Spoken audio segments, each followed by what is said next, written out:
महाराष्ट्रातील प्रख्यात तीर्थक्षेत्र असलेल्या पालीत संकष्टी चतुर्थीला बल्लाळेश्वर चरणी भाविकांनी बाप्पाला साकडे घातले आणि मनोभावे प्रार्थना केली। संकष्टी चतुर्थीला रविवारी अष्टविनायक तीर्थक्षेत्र पालीत श्री बल्लाळेश्वराच्या दर्शनासाठी भाविकांनी गर्दी केली होती। यावेळी जिल्ह्यातील विविध भागातून पायी दिंडी देखील आल्या होत्या।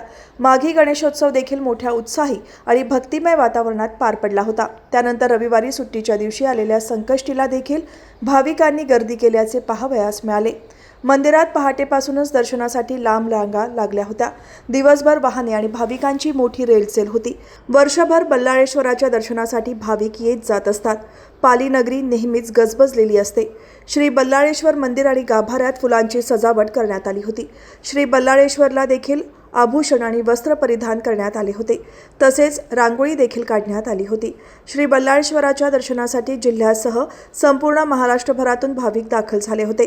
त्यामुळे येथे चांगली आर्थिक उलाढाल झाली असून येथील स्थानिक व्यावसायिक सुखावले आहेत। शुक्रवार, शनिवार, रविवार सुट्टी असल्याने नागरिक मोठ्या संख्येने बाहेर पडतात। अशातच व्यावसायिकांचा धंदाही जोरात होतो।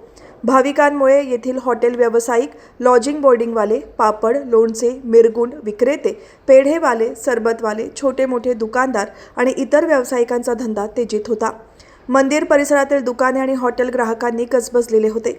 मंदिर परिसराला यात्रेचे स्वरूप आले होते। भाविकांच्या सोयीसाठी बल्लाळेश्वर देवस्थान ट्रस्टच्या वतीने चोख व्यवस्था करण्यात आली आहे। विविध वस्तूंनी भरलेली दुकाने आणि गर्दी यामुळे मंदिर परिसर गजबजलेला दिसत होता। अनेक भाविक स्वतःची वाहने घेऊन आले होते, तर काही लक्झरी किंवा खाजगी बसने आले होते। त्यामुळे पालीतील रस्त्यावर वाहतूक कोंडी झाली होती।